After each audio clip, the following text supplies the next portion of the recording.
In an earlier presentation, I've concluded that we can determine the mode parameters, that is the system poles and mode shapes, from measured frequency response functions. And now time has come to discuss how many frequency response functions do we need to be able to determine the mode parameters. So, as I said before in previous presentations, the mission of experimental modal analysis is to determine a modal system model from measured system properties. So what kind of input data is needed to be able to estimate the mode parameters from the measured frequency response functions? First of all, you can ask yourself how many frequency response functions are needed and what kind of frequency response functions. Well, first of all, if we start with thinking of a frequency response function model, like we have discussed in a previous presentation, if this model contains n excitation degrees of freedom and m response degrees of freedom, then, as you know, the passive properties of the system can be described fully with an m by n matrix with frequency response functions on, well, as elements. So this then means that we need an n by m frequency response function matrix. So that's quite a large number of measurements we have to do if we want to measure the input data. If the system is reciprocal, then we know that this property holds. The off-diagonal terms is symmetric. So that means then that we can reduce the number of measurements we have to do.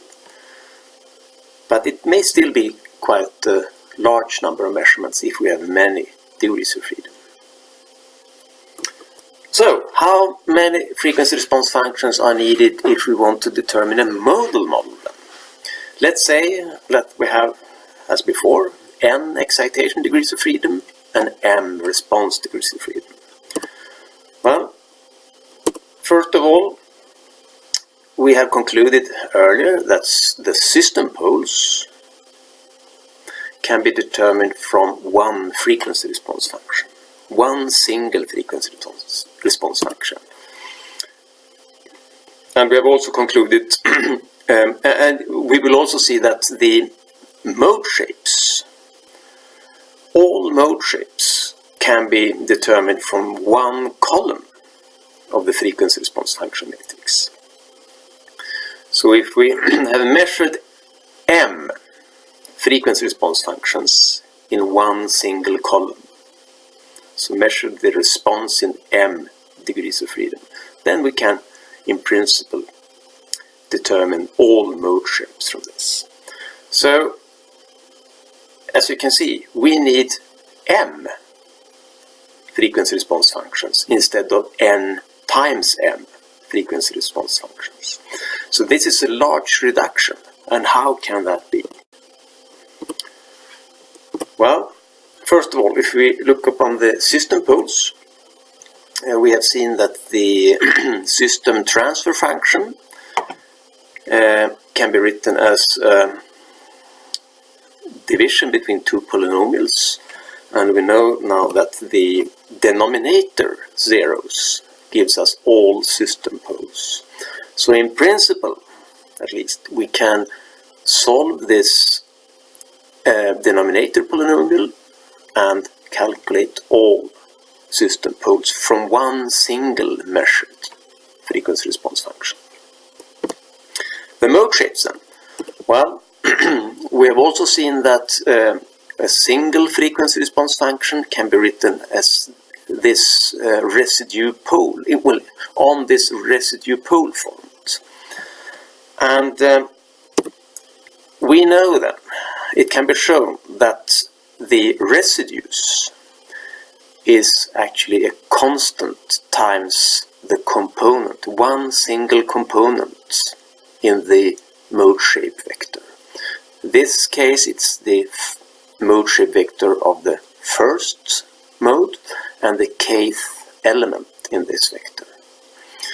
So obviously by measuring in all k observation points we can determine all k components in the first mode shape. And the same goes for the second mode shape and so on. So that means that in conclusion that if we can determine all residues for all modes for all response observation points, then we can determine all mode shapes. And that we can do with one single column of the frequency response function matrix. However, there are cases, there are exceptions to this rule. So one column is necessary but not sufficient to determine the mode shapes. It may be okay, but it may also be needed more measurements. And what about these exceptions then? Well, the first exception is when we have excitation point on one of the mode's node lines. Say if I excite vibrations in this beam in the center point, like this. I start with low frequencies, and as you can see now, the beam more or less behaves like a rigid body. If I increase the frequency, it will sooner or later come close to the resonance frequency, and the amplitude then will raise and get high. So it needs a small force, exciting force, to create a high amplitude vibration. If I increase the frequency even further, I will, well, if I'm lucky, be able to excite even higher modes, even more complicated vibration shapes in this beam. Unfortunately, I'm not quick enough. I cannot excite with high enough frequencies in this case. But one important point is, since I excite in the center point, all modes, all vibration patterns that I can excite are symmetric, since this is a symmetric beam. There is no way I can excite the mode shape with this anti-symmetric pattern. To do this, I need to apply my excitation force in a non-symmetric point. I have to apply the force here, for instance. So a symmetrically positioned excitation point can only excite symmetric vibration modes if, well, in a symmetric structure. The first exception is when we have excitation point on one of the mode's node lines, say for instance mode P's node line. That means that the residue of mode P will be 0 for all response points M. Because if I excite in a node line, as was seen in the example in the film, then I will not be able to excite any motion at all in the mode that has the node line in the excitation point. For instance, if the first mode has a node line, then this residue corresponding to the first mode will be 0 for all excitation points. Sorry, for all response points.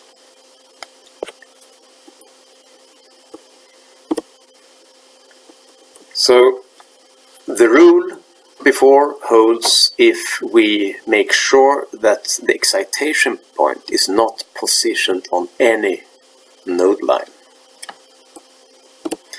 The second exception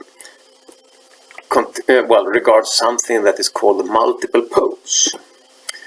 If, for instance, there might be cases where the poles have a multiplicity n, and in that case it's not possible to determine the residues in any simple way from, at all, in fact, from one single column. And it can be shown that in order to determine all n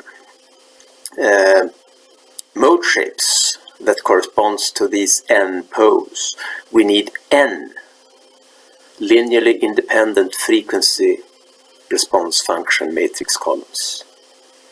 That is sufficient in this case. So to resolve so-called overlapping modes, we need as many columns in the frequency response function matrix as the number of overlapping modes. So, to summarize, mode identification of a system with n response degrees of freedom requires at least one column with n frequency response functions. To resolve modes with poles of multiplicity p, we need at least p columns in order to be able to resolve the mode shapes. And one can also note that the poles, the system poles, will be overdetermined, since the system poles is a global property, that is, they are the same for all frequency response functions. So with n measured frequency response functions, we will be able to determine n versions or n values of each pole.